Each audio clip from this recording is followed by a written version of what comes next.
نحمده ونستعينه ونستغفره ونؤمن به ونتوكل عليه ونعوذ بالله من شرور انفسنا ومن سيئات اعمالنا من يهده الله فلا مضل له ومن يضلل فلا هادي له ونشهد ان لا اله الا الله وحده لا شريك له ونشهد ان محمدا عبده ورسوله أرسله بالحق بشيرا ونذيرا وداعيا إلى الله بإذنه وسراجا منيرا فقد قال الله تعالى في القرآن العظيم بعد أعوذ بالله من الشيطان الرجيم بسم الله الرحمن الرحيم بل تؤثرون الحياة الدنيا والآخرة خير وأبقى وقال النبي صلى الله عليه وسلم من شرب الخمر ومات وهو يدمنها ثم لم يتب منها حرمها في الآخرة أو كما قال عليه الصلاة والسلام புகழும் புகழ்ச்சியும் புகழுக்கு உரித்தவனாகிய புகழின் தலைவன் புகழின் அதிபதி புகழுக்கு சொந்தக்காரன் அல்லாஹ் ஒருவனுக்கே உரித்தானது அந்த இறைவனுடைய சாந்தியும் சமாதானமும் அன்பும் அருளும் இந்த உலகத்தில் வழிகாட்டியாக வந்த நம் உருவமையான கற்பனை நாயகம் ஸல்லல்லாஹு அலைஹி வஸல்லம் அன்னவர்கள் மீதும் அன்னவர்கள் நடைமுறைப்படுத்திய இந்த சத்திய இஸ்லாத்தை உண்மையாக ஏற்று நடந்துள்ள முக்கியமான ஆட்கள் பெண்கள் குறிப்பாக இங்கு இறை இலட்சியம் ஒன்று புரிந்திருக்கும் நம் அனைவரும் மீது நன்றென்று நிறைவாக நிலைநிறுவட்டுமாக. அன்பிற்கு குறித்தான சகோதரர்களின் இஸ்லாமிய உடன்பிறந்தவர்களே, அல்லாஹ் சுப்ஹானஹு வ தஆலா ஏற்படுத்தியிருக்கக்கூடிய ஒரு பொது நீதியை பற்றி இந்த ஜும்மா உரை மூலமாக இன்ஷா அல்லாஹ் நாம் பார்க்க இருக்கிறோம். ஒரு பொதுவான இறை நீதியை, இறைவனுடைய ஒரு நீதியை நாம் சிந்தித்து பார்க்க வேண்டும். அல்லாஹ் சுப்ஹானஹு வ தஆலா வெற்றியை எதை வைத்து தீர்மானித்திருக்கிறான், மறுமையினுடைய வெற்றியை எதை வைத்து தீர்மானித்திருக்கிறான் என்று சொன்னால் ஈமான் அல் அமல் சாலிஹ், அல்லாஹ்வை கொண்டு ஈமான் கொண்டு நல்லமல் செய்யக்கூடியவர்களுக்கு வெற்றி. நாம் படைக்கப்பட்ட நோக்கமும் அதுதான். வமா ஹலகத்துல் ஜின்ன வல் இன்ஸ இல்லா லியஅபுதூன், என்னை வணங்குவதற்காக அன்றி வேறு எந்த நோக்கத்திற்காக நான் படைக்கவில்லை. மனிதர்களையும் ஜின்களையும் என்னை வணங்குவதற்காக அன்றி வேறு எதற்கும் படைக்கவில்லை என்று இறைவன் சொல்லி காட்டுகிறான். படைக்கப்பட்ட நோக்கம் அல்லாஹ்வை ஈமான் கொண்டு அல்லாஹ்வை வணங்க வேண்டும் என்பது நாம் விளங்கி இருக்கிறோம். அல்ஹம்துலில்லாஹ். முழுமையாக விளங்கி இருக்கிறோமோ, புரிந்திருக்கிறோமோ இல்லையோ, தெரிந்திருக்கிறோம். அல்ஹம்துலில்லாஹ். அடுத்ததாக அல்லாஹ் வெற்றியை பற்றி சொல்லும் பொழுதெல்லாம் இன்னல்லதீன ஆமனு வ அமிலுஸ் ஸாலிஹாத், நிச்சயமாக யார் ஈமான் கொண்டு நல்லவர்கள் செய்தார்களோ அவர்கள் சொர்க்கத்தில் இருப்பார்கள், ஜன்னத்துல் ஃபிர்தௌஸ் அடைவார்கள், நிரந்தர சொர்க்கவாசிகளாக அவர்கள் ஆவார்கள் என்று அல்லாஹ் சொல்லி காட்டுகிறான். சொர்க்கம் என்பது ஈமான் அமல் சாலிஹை கொண்டு. நரகத்தை பற்றி இறைவன் எச்சரிக்கும் பொழுது அங்கு விதிவிலக்காக அல்லாஹ் சொல்லும் பொழுது இல்லல்லதீன ஆமனு வ அமிலுஸ் ஸாலிஹாத், அல்லாஹ்வின் மீது நம்பிக்கை கொண்டு நல்லவர்கள் செய்தவர்களை தவிர அவர்கள் நரகவாதிகள், ஈமான் கொண்டு நல்லமல் செய்யக்கூடிய வெற்றியாளர்கள் என்று சொல்லுவான்.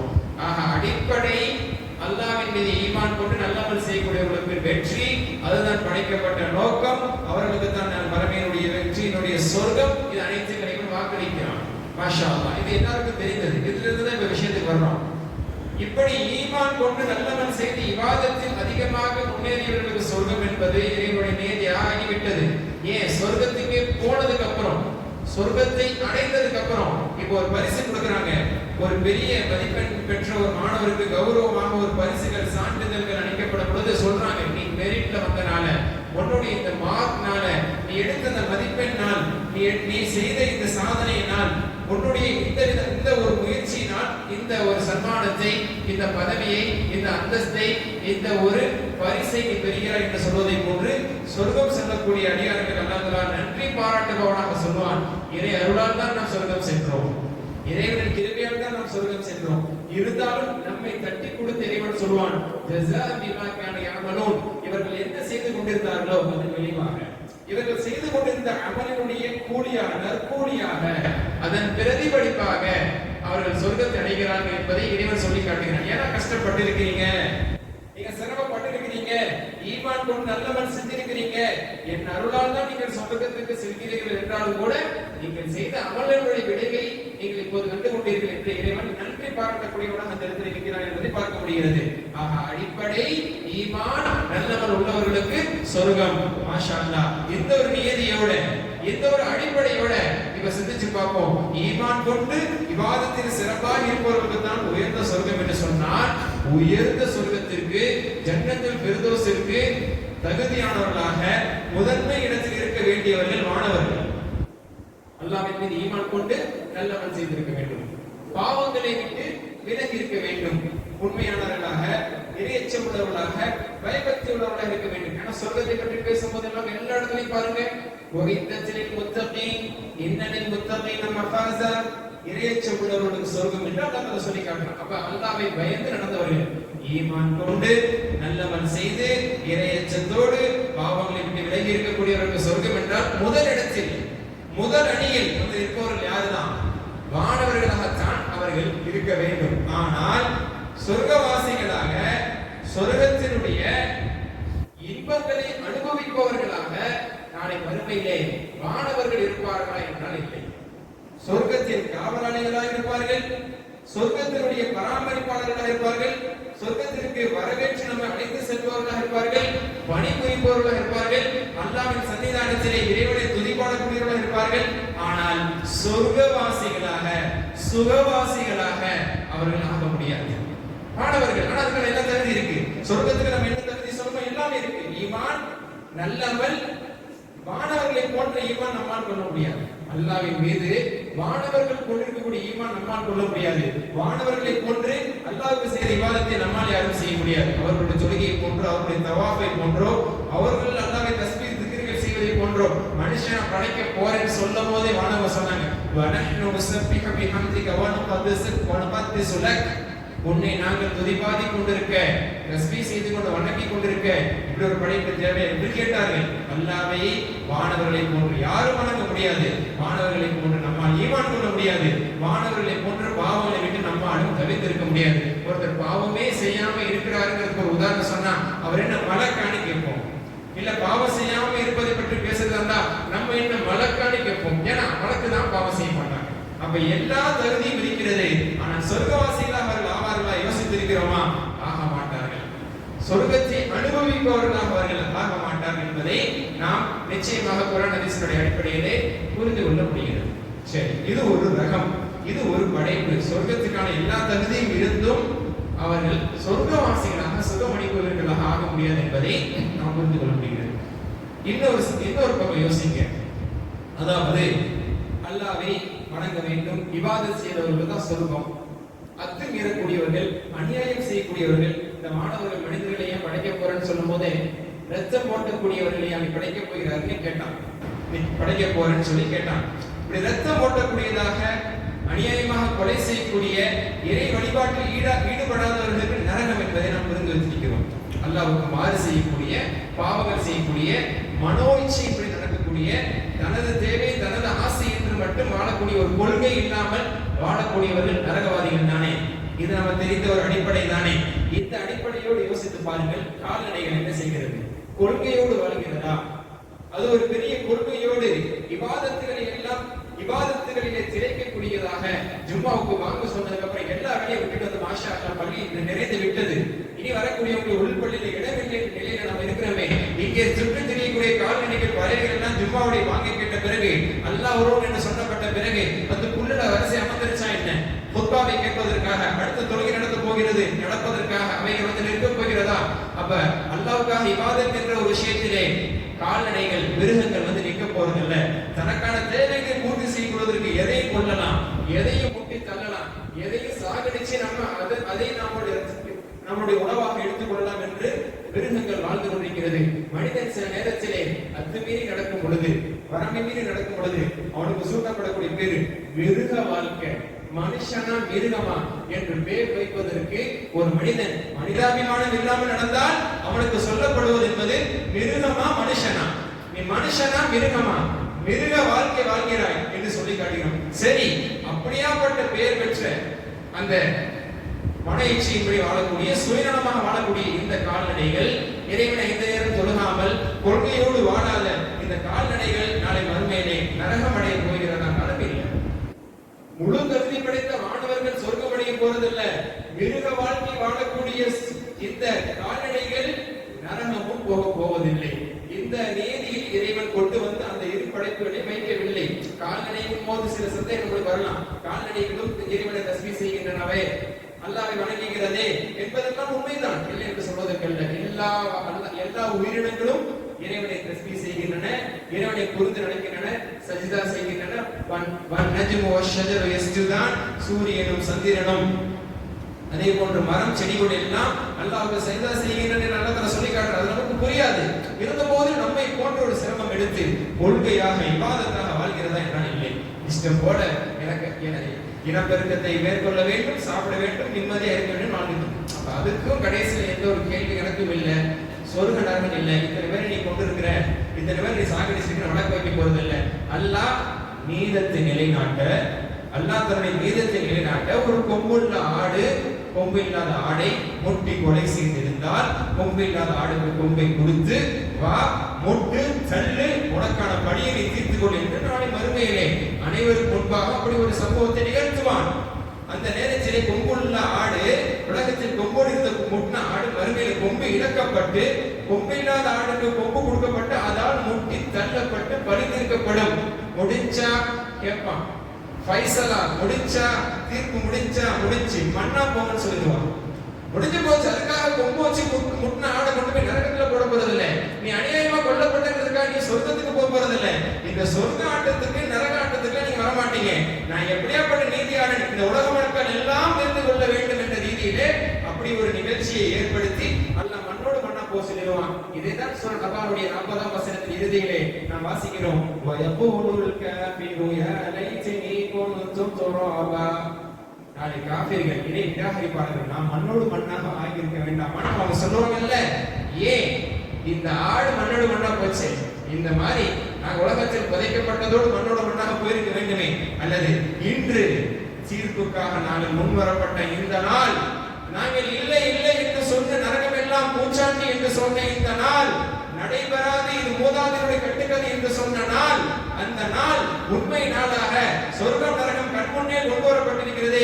இந்த நாளில் நாங்கள் நரகத்துக்கு செல்ல இருக்கிறோம் என்பதை அவர்கள் உணர்ந்து சொல்லுவாங்க, நாங்கள் மண்ணோடு மண்ணா போயிடுறோமே என்று அவங்க ஆசைப்படுவாங்க. மட்டுமில்லை, சொல்லுவாங்க, திருமணி பேசுவாங்க. ஆக இதனுடைய செய்தி என்ன? மாணவர்கள் சொர்க்கம் செல்ல போவதில்லை அவருடைய இபாதத்தை வைத்து, கால்நடைகள் நரகம் செல்ல போவதில்லை மிருக வாழ்க்கையை வைத்து. இந்த களத்திற்கு யார் வந்திருக்கிறார் என்று சொன்னால் மனிதனும் ஜின்னும். மனிதனுக்கும் ஜின்களுக்கு மட்டும்தான் இந்த போராட்டம். அவர்களுக்கு அல்லாஹ் சுப்ஹானஹு வ தஆலா பகுத்தறிவை தந்திருக்கிறான், பிரிச்சறியும் ஆற்றலை தந்திருக்கிறான், சூசிங் அத்தாரிட்டி, பிரிச்சறியக்கூடிய தேர்வு செய்யக்கூடிய தேர்வின் அதிகாரத்தை மனிதனுக்கு ஜின்னுக்கு தந்திருக்கிறான். அந்த அடிப்படையில் ஆசாவாசங்களும் கொடுக்கப்பட்டிருக்கிறது. கால்நடைகளுக்கு இருக்கக்கூடிய ஷஹவத் ஆசாவாசங்கள் கொடுக்கப்பட்டிருக்கிறது. மலக்குகளிடத்தில் இருக்கக்கூடிய இறை சிந்தனை, இறை தியானம், நற்பண்புகளும் கொடுக்கப்பட்டிருக்கிறது. இது இரண்டும் ஒன்று சேர்ந்தவன் தான் மனிதனும் ஜின்னும். வானவர்களிடத்தில் ஆசாபாசம் இல்லை, வானவர்களிடத்துல உணர்ச்சிகள் இல்லை. அவங்க அந்த உணர்ச்சியை கட்டுப்படுத்தி உணர்ச்சி வசப்படாம அவர்கள் தங்களை தற்காத்துக் கொண்டு பெரும் போராட்டத்தோடு இறைவனை தியானிக்க வேண்டும் என்ற ஒரு நிலைக்கு அவர்கள் ஆளாக்கப்படல. திருமறை அவர்களை பற்றி சொல்லி காட்டுவதை ஒன்று, லா யாஸூனல்லாஹ மா அமரஹும் வ யஃஅலூன மா யுமரூன். அல்லாஹ் சொன்னதுக்கு மாறே செய்ய மாட்டாங்க, சொன்னதை மட்டுமே செய்வாங்க. அல்லாஹ் சொன்ன இதுவரைக்கும் மாறு செஞ்சது இல்ல, சொன்னதை செய்யாம இருந்ததில்ல. எந்த ஒரு வரலாற்றிலும் பார்க்க முடியாது. ஒரு வானவர் கலத்துல ஒரு பணியை கொடுத்தான், போற வழியில டீ கடையில நின்றுட்டு அவங்க அந்த வேலையை நிப்பாட்டிட்டாங்க, செய்ய மறந்துட்டாங்க அப்படி நம்ம பார்க்க முடியாது. அவங்களுக்கு அப்படிப்பட்ட ஒரு தேவை, சாப்பிடணும், குடிக்கணும், பெண்களை பார்த்து அவருக்கு மீது ஒரு ஆசை, ஒரு உணர்வு, இதற்கெல்லாம் அப்பாற்பட்டவர்கள். குழந்தை குட்டி அந்த பாசம், ஆசா பாசம், அந்த பிள்ளைக்காக நிறைய விஷயத்தை இஸ்லாத்தை நம்ம விட்டு கொடுக்கிறது, தொழுகையை நம்ம மறந்துடுறது நண்பனுக்காக, இப்படி எந்த பேச்சுக்கும் விட இல்லை. அதனால போராட்டமே இல்லை, ஆசை இல்லை, மோகம் இல்லை, எந்த விதமான உணர்வும் இல்லை. எந்த உணர்வும் அவர்கள் அந்த விஷயத்திற்கு அப்பாற்பட்டவர்கள் இருக்கிறனால அவங்க எவ்வளவோ விழுந்து இவாதம் செஞ்சாலும், எவ்வளவு ஈமானின் வலிமையானவர்கள் இருந்தாலும் அவர்களுக்கான ஒரு அங்கீகாரம் அங்கீகாரம் சொர்க்கமாக கொடுக்கப்படாது. நீங்க பெரிய சாதனை செஞ்சீங்க, பெரிய சோதனைகள் எல்லாம் நீங்க வென்று வந்தீங்க என்ற ரீதியில இதனால்தான் அவர்கள் சொர்க்கம் எனக்கூடிய கடத்துக்கு வரவில்லை. இதேதான் கால்நடைகள். கால்நடைகளுக்கு ஆசாபாசங்கள் இருந்தாலும் உணர்ச்சிகள் இருந்தாலும் தேர்வு செய்யக்கூடிய அதிகாரம் இல்லையே. அதான் சொல்லுவோம் அஞ்சறிவு. அந்த ஆறாம் அறிவு இல்லை. தேர்வு செய்யக்கூடிய பகுத்தறிவாக ஒரு பயானை கேட்டுட்டு நல்லுணர்வு பெறக்கூடிய ஒரு வாய்ப்பு அதற்கு இல்லை. கால்நடைகளுக்கு வகை செய்திகள், இறை தூதர்கள் மூலமான வகை செய்திகள் முழுமையாக சென்று சேரவில்லை. அதன் அடிப்படையிலே அவைகளும் இந்த சொர்க்கமா நரகமாக இந்த கட்டத்துக்கு வரப்போவதில்லை. இது இரண்டையும் பெற்றவன் மனிதனும் இந்த ஜின்களும் தான். நல்லதையும் நீ செய்யலாம், கெட்டதையும் செய்யலாம். எதை செய்யற ரெண்டு பாதை. மனிதனுக்கு முன்னால் இரு வழித்தடங்கள். நீ மனிதா ஜின்களே, உங்களுக்கு நன்மைக்கான வழியும் காட்டப்படுகிறது இறை தூதர் மூலமாக, தீமைக்கான வழியும் காட்டப்படுகிறது ஷைத்தான் மூலமாக. எதை தேர்வு செய்யற? மாணவர்களுக்கு அந்த தேர்வு செய்யக்கூடிய அதிகாரம் கிடையாது. கால்நடைக்கு தேர்வு செய்யக்கூடிய அதிகாரம் கிடையாது. உனக்கும் சின்னம் இருக்கு. நீ தேர்வு செய்தது அடிப்படை நீ அதனுடைய பலனை அடைவாய். சொர்க்கத்தின் பாதையை தேர்வு செய்தால் சொர்க்கம் அடைவாய், நரகத்தின் பாதையை தேர்வு செய்தால் நரகம் அடைவாய் என்பது இறைவனுடைய நியதி. சூரா தஹர் பெரும்பாலும் வெள்ளிக்கிழமை ஜும்மா நாட்களிலே ஃபஜ்ர் தொழுகையில் முதல் ரக்அத்தில் சூரா அலிஃப் லாம் மீம் சஜ்தா வாசிகள் ஓதப்படும். அலிஃப் லாம் மீம் தன்சீலுல் கிதாப். இரண்டாவது ரக்அத்தில் பெரும்பாலும் சுன்னாவான அடிப்படையில் ஓதுவதாக இருந்தால் சூரா தஹர் ஓதப்படும். 76வது அத்தியாயம் 29வது ஜுஸ் 26 ஹல் அஸால இன்சான் கீனம் மின தஹர் லம் யகுன் ஷைஉன் மذ்கூரா என்ற அந்த அத்தியாயத்தோட மூன்றாவது வசனம். அதில் அல்லாஹ் சொல்லி காட்டுவான், இன்னா ஹதைனாஹு சபீல இம்மா ஷாக்கிரா வ இம்மா கஃபூரா. மனிதனுக்கு நாம் இரண்டு வழிகளை காண்பித்தோம் சொல்றான். மனிதன் என்றால் இங்கு ஜின்களும் வணங்குவார்கள். மனித ஜின் படைப்புகளுக்கு மத்தியிலே நாம் இரு பாதைகளை காண்பித்தோம். இம்மா ஷாக்கிரா வ இம்மா கஃபூரா. நன்றி உள்ளவனா சரியான வழியை தேர்வு செய்வாயா, வ இம்மா கஃபூரா நன்றி கெட்டவனாக இறை நிராகரிப்பவனாக போறியா. ரெண்டு வாய்ப்பை உனக்கு தந்துட்டேன். இரண்டுக்கான பகுத்தறியும் சிந்தனையும் உனக்கு அனைத்துக்கான வழிகாட்டுதலை கொடுத்துட்டேன். எதை தேர்வு செய்ய போற அப்படின்னு நான் நினைக்கிறேன். இது ஜின்களை மனிதனை பார்த்து மட்டும்தான் கேட்பான். கால்நடைகளுக்கு இந்த கேள்வி இல்ல, வானவர்களுக்கு இந்த கேள்வி இல்லை. என்ன செய்ய போறீங்க அல்ல கேட்கல. சஜிதா செய்கிறது எல்லாம் சஜிதா செஞ்சாங்க. அங்க சஜிதா செய்யாதது யாரு? ஜின் இனத்தை சேர்ந்த இப்லீஸ் மட்டும்தான். அல்லாஹ் பாதுகாக்க. மனித இனத்தை சார்ந்தவர்கள் யாராவது ஒருவேளை இருந்திருந்தால் அங்கு மாறு நடந்திருக்கலாம். ஆனா வானவர்கள் ஒருத்தர் கூட மாறு செய்யல. ஏன்? வானவர்களுக்கு மாறு செய்ய தெரியாது. அவங்க படைக்கப்பட்ட அமைப்பு அப்படி நான் சொன்னதை செய்வாங்க. டிஃபால்ட் இன்ஸ்டாலேஷன் அவங்களுடையது. சொன்னதை செய்வாங்க, செய்யக்கூடாதா செய்ய மாட்டாங்க. டூ எல்லாமே செய்வாங்க, டோன்ட்னா செய்ய மாட்டாங்க. இப்படிதான் படைக்கப்பட்டிருக்காங்க. அந்த டூனால அவங்களுடைய டோன்ட்னால எந்த விதமான சொர்க்க நரகத்தையும் அவங்க சந்திக்க போறதில்லை. இதுதான் யதார்த்தம். அந்த களத்திற்கு மனிதன் விரும்பியோ விரும்புவாங்களோ, நீங்களும் நானும் கேட்டோ கேட்காமலோ இந்த அதிகாரம் கொடுக்கப்பட்டவர்களாக நம்ம படைக்கப்பட்டுட்டோம். ஆக மனிதனாகவும் ஜின்னாகவும் படைக்கப்பட்டவர்கள் either they have to reach the paradise or to hellfire. மனிதனாகவோ ஜின்னாகவோ படைக்கப்பட்டவங்க கடைசியா சொர்க்கத்துக்கு போய் சேர்ந்து ஆகணும், இல்ல நரகத்துக்கு போய் சேர்ந்து ஆகணும். ரெண்டாம் கட்டணா இருக்கவே முடியாது. அந்த ஆராப் என்று சொல்லப்பட்ட அந்த ரெண்டாம் கட்ட நிலை கூட ஒரு தற்காலிக நிலைதான். அதுக்கப்புறம் அவங்க என்னதான் செய்வாங்க? இன்ஷா அல்லாஹ் சொர்க்கவாசி ஆவாங்க. மனுஷனா படைக்கப்பட்ட உடனே நான் சொர்க்கத்துக்கு போய் ஆகணுங்க இல்ல, அல்லாஹ் பாதுகாக்கிற நரகத்துக்கு போய் ஆகணும். ஒரு சிலர் நரகத்துக்கு போயிட்டு மன்னிக்கப்பட்டு தண்டனை காலம் முடிஞ்சதுக்கு அப்புறம் சொர்க்கத்துக்கு போவாங்க. இந்த ரெண்டு நிலையில ஏதாவது ஒரு நிலைக்கு மனிதன் ஆளாகியே தீருவான். மனிதனும் ஜின்களும் ஆளாகியே தீருவார்கள். இந்த கால்நடைகள் இந்த நிலைக்கு ஆளாக, கால்நடைகள், பறவைகள், மற்ற படைப்புகள், மாணவர்கள் இந்த இரு நிலைகளில் ஒரு நிலைக்கு அவர்கள் ஆளாக மாட்டார்கள். இதை நிச்சயமாக நாம் புரிந்து கொள்ள வேண்டும். மனிதனுக்கு மட்டும்தான் இந்த ஒரு போராட்ட களத்தில் வந்திருக்க ரொம்ப கஷ்டம். இது சோதனை களம். இந்த இரு பாதைகள் நமக்கு முன்னாடி வந்துகிட்டே இருக்கு. எல்லா சந்தர்ப்பத்திலுமே நீ தேர்வு செய்வது நன்மையா தீமையா, இறைவன் விரும்புவதா இறைவன் விரும்பாததா. நாம் வேலையுடைய விஷயத்துல வரும், நம்மளுடைய பொருளாதார கிட்டக்கூடிய விஷயத்துல வரும், நாம் சம்பாதிக்கக்கூடிய விஷயத்துல வரும், நம்மளுடைய விவாதத்துடைய விஷயத்தில் எல்லாத்திலையுமே நல்லது கெட்டது, நன்மையானது தீமையானது, அனுமதிக்கப்பட்டது தடுக்கப்பட்டது. இந்த போராட்டம் இல்லாம மனிதன் வாழவே முடியாது. மனிதனுக்கு மத்தியில் இந்த போராட்டத்தை வச்சு இந்த போராட்டத்தில் நன்மையான வழியை தேர்வு செஞ்சாதான் சொர்க்கவாசி. ராங் ரூட்டை எடுத்துட்டு நான் சரியான வழியில போயிடுவேன் அப்படின்னு சொல்லி நம்ம நினைக்கிறோம்னா நம்ம தப்பு கணக்கு போறோம். பாதையை கொடுத்துட்டான், பாதை இப்போ பொதுவாக நம்ம ஜிபிஎஸ் போட்டு போற ஒரு ஊருக்கான ரூட் தெரியுது. இது இந்த பக்கம் போன ஒரு ஊர், இந்த பக்கம் ஆப்போசிட் டைரக்ஷன்ல போனா வேற ஊரு. இந்த ரூட்டை நான் எடுத்துட்டு நான் இந்த ஊருக்கு தான் போக முடியும். நீ சொர்க்கத்துக்கான பாதையில நீ போயிட்டு இருந்தா நீ போய் சேர சொர்க்கமா தான் இருக்கும். நீ நரகத்துக்கான பாதை எடுத்தனா நீ போய் சேர நரகமா தான் இருக்கும். நஜ்தைன் அலம் நஜஅல்ஹு ஐனைன் வலிசான வஷஃபதைன் வஹதைனாஹு நஜ்தைன். அல்லாஹ் சொல்ற, ரெண்டு கண்ணு தரலையா, உனக்கு நாவ தரலையா, சிந்துக்கு இதயத்தை தரலையா, ரெண்டு பாதை காட்டலையா, கண்ணை திறந்து பாரு, காது கொடுத்து கேளு, நாவை கொண்டு கேட்டுக்கோ, தெரிந்து கொண்டு அதுக்கு சரியான பாதையை தேர்வு செஞ்சு வா. சொர்க்கத்துக்கான பாதையை தேர்வு செஞ்சா சொர்க்கத்துல அவன் அழகாக நான் நிக்கிறேன். நரகத்துக்கான பாதையை நீ அப்படியா தேர்வு செஞ்சா நீ நரகத்துக்கு தான் போகிறது. அல்லாஹ் பல்வேறு இடங்களிலே அதை தெளிவுபடுத்தி சொல்லி கொண்டிருக்கிறான். உனக்கு ரெண்டு பாதை இருந்துட்டே இருக்கும். ஹராம் ஹலால், ஹராம் ஹலால் இருந்துட்டே இருக்கும். உன் சுய வாழ்க்கையில, சுய ஒழுக்கத்தினுடைய வாழ்க்கையில உனக்கு ஆகமானப்பட்ட உன் மனைவி மூலமாக நீ அனுபவிக்கக்கூடிய ஹலாலான வழியும் இருக்கும். உனக்கு ஹராமான வழி நீ மௌத்தா போற வரைக்கும் வந்துட்டே இருக்கும். ஹலால் ஹராம் சம்பாதிக்கக்கூடிய ரீதியில உனக்கு ஹலாலான வருமானம் வந்துட்டு இருக்கும். ஒரு பக்கம் ஹராமான ரீதியில் வர்றதுக்கான வாய்ப்புகள் உனக்கு ஷைத்தான் கொடுத்துக்கிட்டே இருப்பான். மூமினே, அல்லாஹ்வின் மீது நம்பிக்கை கொண்ட இறை விசுவாசியே, நீ எதை தேர்வு செய்கிறாய்? கடைசி வரைக்கும் இந்த போராட்டம். சில உதாரணம் ரசூலுல்லாஹ் சொல்றாங்க. சில உதாரணம் நம்ம புரிஞ்சுக்கிறதுக்காக சொல்றாங்க. அற்புதமான உதாரணம். பட்டாடை நமக்கு கூடாது. இந்த பட்டாடை விஷயத்துல ரசூலுல்லாஹ் என்ன சொன்னாங்க? இப்னு உமர் ரலியல்லாஹு அறிவிக்கிறாங்க. சஹீஹ் புகாரில இந்த செய்தி பதிவாயிருக்கு. பட்டாடை இன்னமா யல்பிசு ஃபி ஹாதிஹி மல்லா ஹலாஹு ஃபில் ஆখিরাহ. எப்படி அல்லாஹ்வுடைய தூதர் சொல்றாங்க, பட்டாடை ஹராம் ஆகிட்டாங்க. இந்த உம்மத்தில் நாம ஆண்களுக்கு பட்டாடை கூடாது. அந்த கூடாதுங்கிறத சொல்லி என்ன மனநிலையை தர்றாங்க, ஒரு மைண்ட் செட், ஒரு புரிதலை தர்றாங்க பாருங்க ரசூலுல்லாஹ். இன்னமா யல்பிசு ஃபி ஹாதிஹி மல்லா ஹலாஹு ஃபில் ஆখিরাহ. யார் இந்த பட்டாடை இந்த உலகத்தில் அணிவாரோ, அணிபவர் மறுமையில் எவருக்கு இந்த பட்டின் மீது எந்த பங்கும் இல்லையோ அவரே இந்த உலகத்தில் அணிவார். மறுமையில் யாருக்கு இந்த பங்கு, இந்த பட்டாடை அணிவதற்கான எந்த பங்கும் இல்லையோ அவர்தான் இந்த உலகத்தில் அணிவார். என்ன அர்த்தம்? நீ இங்கே அணிஞ்சனா மறுமையில் உனக்கு கிடையாது. பல்வேறு வசனங்கள், சூரா ஃபுர்கான், சூரா கஹஃப் போன்ற வசனங்களை பாருங்க. பட்டு மீது நமக்கு ஒரு பெரிய ஆசை எல்லாம் இருக்கலாம். பட்டு என்ன பெருசு அப்படி நினைக்காதீங்க.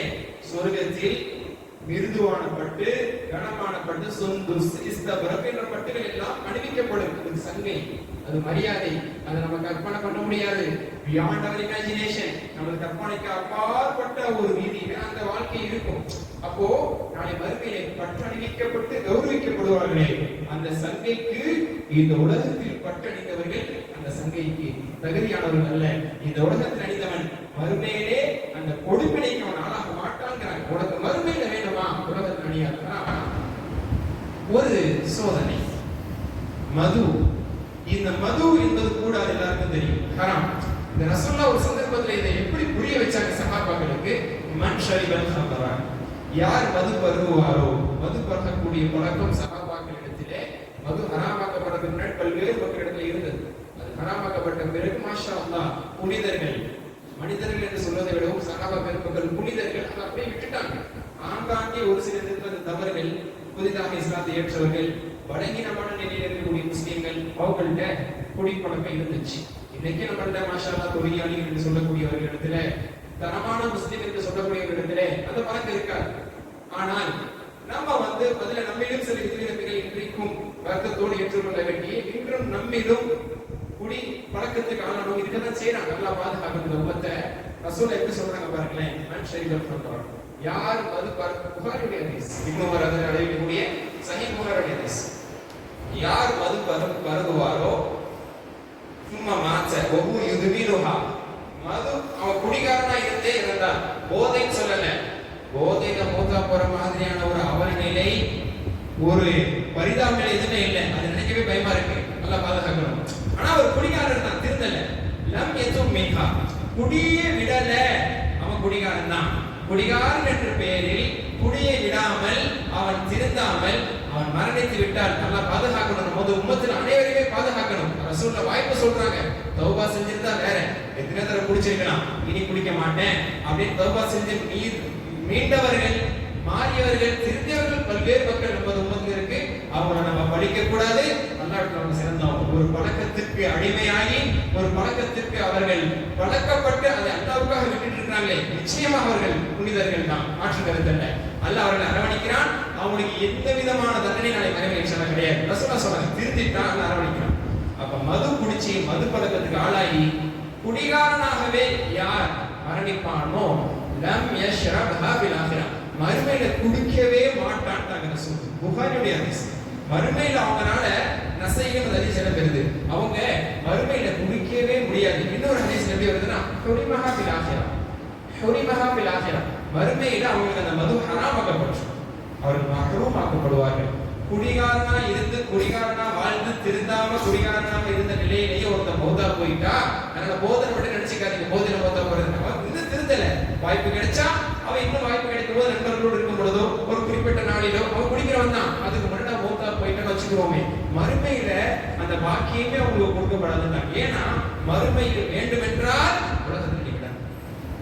அதுதான் போராட்டம்.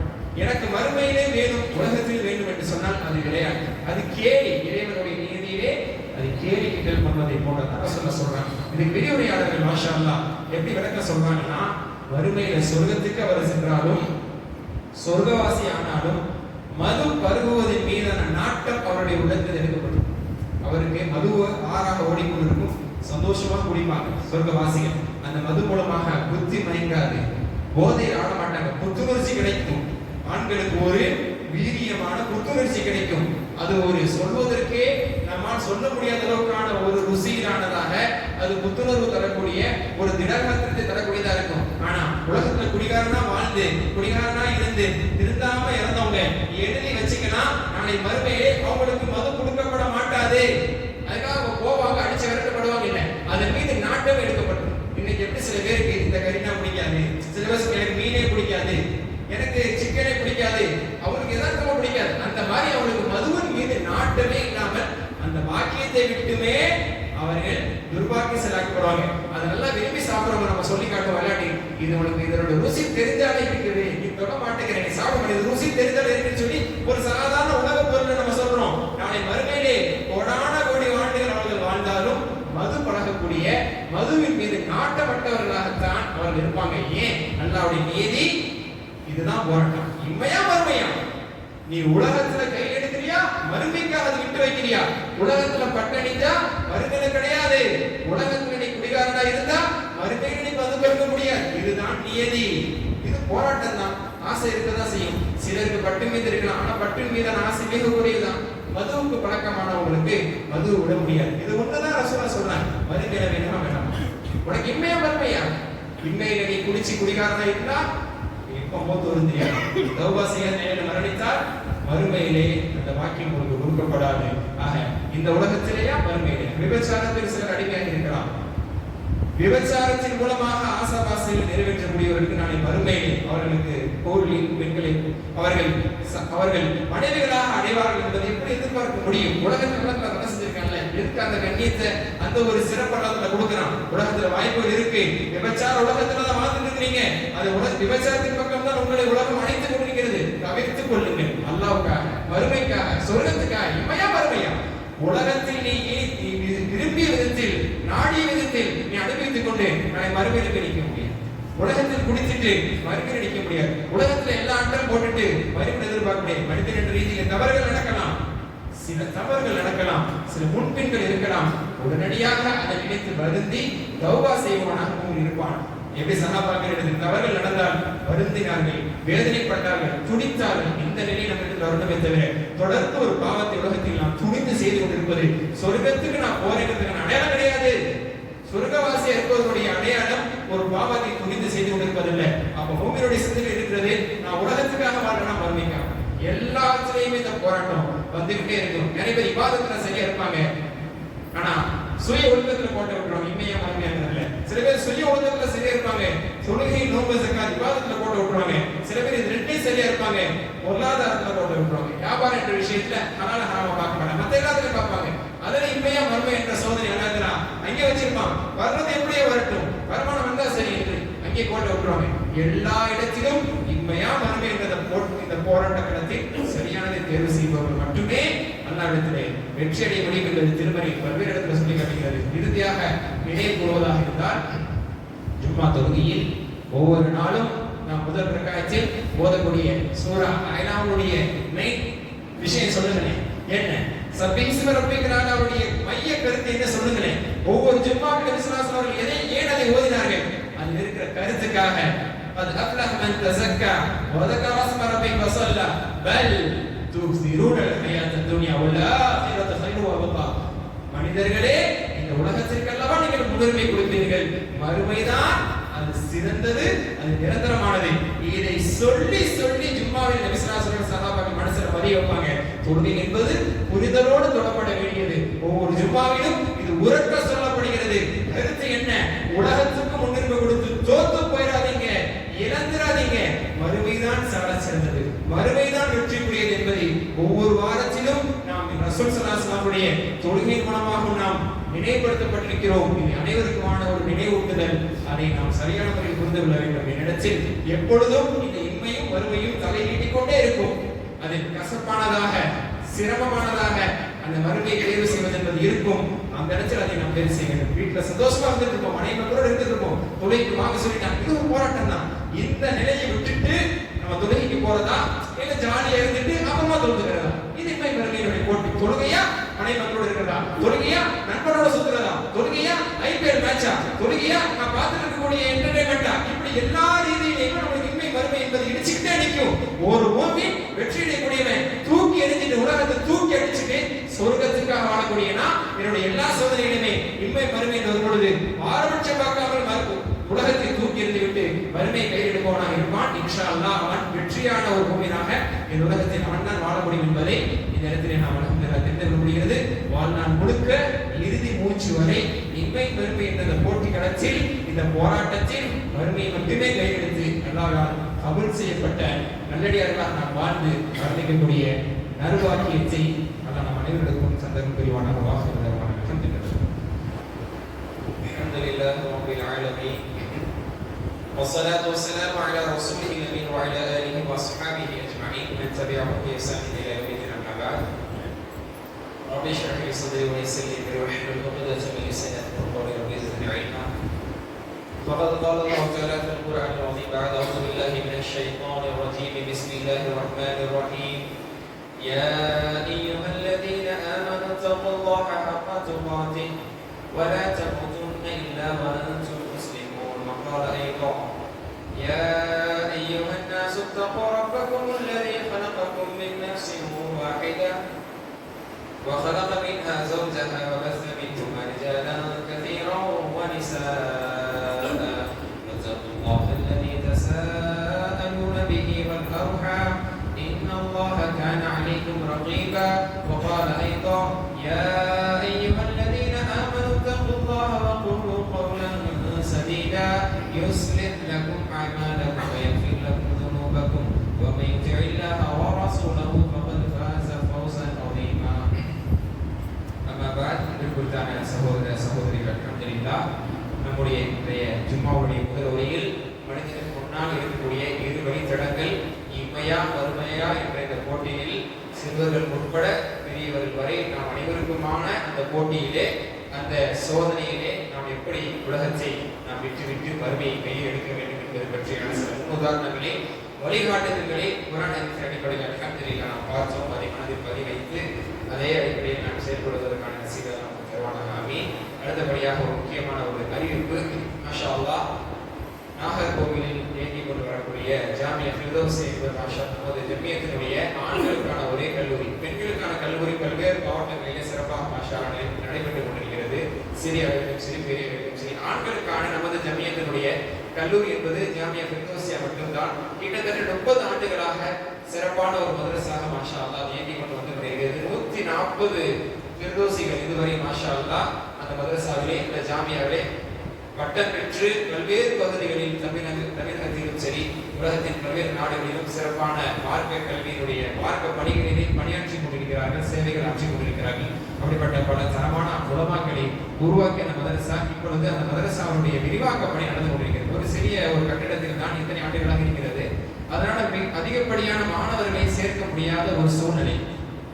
அதை முன்வைத்து பல்வேறு பகுதிகளிலிருந்து வரக்கூடிய பல்வேறு ஊர்களிலிருந்து வரக்கூடிய மாணவர்களுக்கு இடமளிக்க வேண்டும், நிறைய மாணவர்களுக்கு வாய்ப்பளிக்க வேண்டும் என்ற அடிப்படையில் விரிவாக்க பணி பில்டிங் எக்ஸ்டெண்ட் பண்ணி மாஷா அல்லாஹ் கட்டி கொண்டிருக்கிறார்கள். 70 லட்சம் 80 lakhs எஸ்டிமேஷன் மாஷா அல்லாஹ் பணி ஆரம்பிக்கப்பட்டு ஆல்மோஸ்ட் அது சிறப்பான முறையில் நடந்து கொண்டிருக்கிறது. இருக்கக்கூடிய பொருளாதாரம் அதை எல்லாம் வைத்து அளவுலாம் பணி ஆரம்பித்து சிறப்பாக செய்து கொண்டிருக்கிறார்கள். ஆனாலும் பொருளாதார பற்றாக்குறையில் தான் அந்த வேலைகள் நடந்து கொண்டிருக்கிறது. நம்மால் முடிந்த அளவுக்கான நம்மளுடைய பங்களிப்பை இந்த ஜும்மாவில் மாஷா அல்லாஹ் இந்த மதரசாவுக்காக வேண்டி பல்வேறு உலமாக்கள் அதிலிருந்து வெளியாக வேண்டும். நமது பங்களிப்பு மூலமாக அது ஒரு சதகா ஜாரியாவாக, அது கட்டிடமாக இன்ஷா அல்லாஹ் நம்முடைய பங்களிப்புகள் அது நிற்க போகிறது. இன்னும் எத்தனை நூற்றாண்டுகளுக்கு அதை மாணவர்கள் ஒன்று மார்க்க கல்வியை படித்து அறிந்து புரிந்து அதை செயல்படுத்துகிறார்களோ, மார்க்க பணி ஆற்றுகிறார்களோ, அந்த அனைத்து நன்மைகளிலும் நமக்கும் பங்கிருக்கும் என்பதை முன்வைத்து இந்த ஒரு சிறப்பான சதகா ஜாரியாவுக்காக, கல்விக்காக, குர்ஆன் சுன்னாவுடைய இந்த கல்விக்காகவும் மாஷா அல்லாஹ் நாம் முன் வந்து இந்த ஜும்மாவுடைய வசூலிலே அந்த மதரசாவுடைய மேம்பாட்டுக்காக, விரிவாக்கத்திற்காக, அந்த கட்டடப்பணி சிறப்பாக நிறைவேறுவதற்காக வேண்டிய நம்முடைய பங்களிப்பை தாராளமாக கொடுப்போம். இதுவும் ஒரு வாய்ப்பு. நாம் உலகத்துக்காக வேண்டிய எத்தனையோ சூழ்நிலைகள், ஒரு டூருக்காக மற்ற ஒரு விஷயத்துக்கான ரொம்ப காசு பணத்தை எடுத்துக்கொண்டு நம்ம யோசிக்கிறது இல்லை. ஆனா மறுமைக்கான ஒரு கால், ஒரு சொர்க்கத்துக்கான நம்மளுடைய முன் பதிவுக்கான ஒரு கால், இப்படிப்பட்ட ஒரு அழைப்பு வரும்பொழுது அதற்கு நாம் அதிகமாக முன்னது கொடுக்கும்போது அல்லாஹ் அதில் நிறைய பரக்கத்தை, பொருளாதாரத்தில் நமக்கு பரக்காவி விஸ்தீரணத்தை அல்லாஹ் ஏற்படுத்துவான். அதே அல்லாஹ்வுடைய நன்மையை ஆதரவைத்தவர்களாக இன்ஷா அல்லாஹ் இந்த ஒரு சிறப்பான பணிக்காக தாராளமாக நாம் இந்த நம்முடைய பங்களிப்புகளை வழங்க வேண்டும் என்பது இந்த நேரத்தில் நாம் கேட்டுக்கொள்கிறோம். அல்லாஹ் சுப்ஹானஹு வ தஆலா நம்முடைய பங்களிப்பையும் ஒரு சிறந்த பங்களிப்பாக ஆக்கி அந்த பணி சிறப்பாக விரைவில் நிறைவேற்று வரும் நடப்பாண்டிலேயே வரக்கூடிய இந்த கல்வி ஆண்டில் அந்த பணி நிறைவடைந்து பல்வேறு அதிகமான மாணவர்களோடு அந்த மதரசா சிறப்பாக செயல்படுவதற்கு அல்லாஹ் தௌஃபீக் செய்வானாக. வாஹிர் தஅவானா அல்ஹம்துலில்லாஹி ஆலமீன். இன்னல்லாஹ யஅமுரு பில் அத்லி வல் இஹ்சான் வ ஈதாஇ தில் குர்பா வ யன்ஹா அனில் ஃபஹ்ஷாஇ வல் முன்கர் வல் பகி யஇதுக்கும் லஅல்லக்கும் ததக்கரூன் வذ்குருல்லாஹல் அலிய்யல் ஜப்பார் யذ்குருக்கும் வதுஊஹு யஸ்தஜிப் லக்கும் வ ذிக்ருல்லாஹி தஆலா அய்லா வ அவுலா வ அஜல் வ அத்தம் வ அஹம் வ அக்வா வ அக்பர் வ அகீமுஸ் ஸலாத்.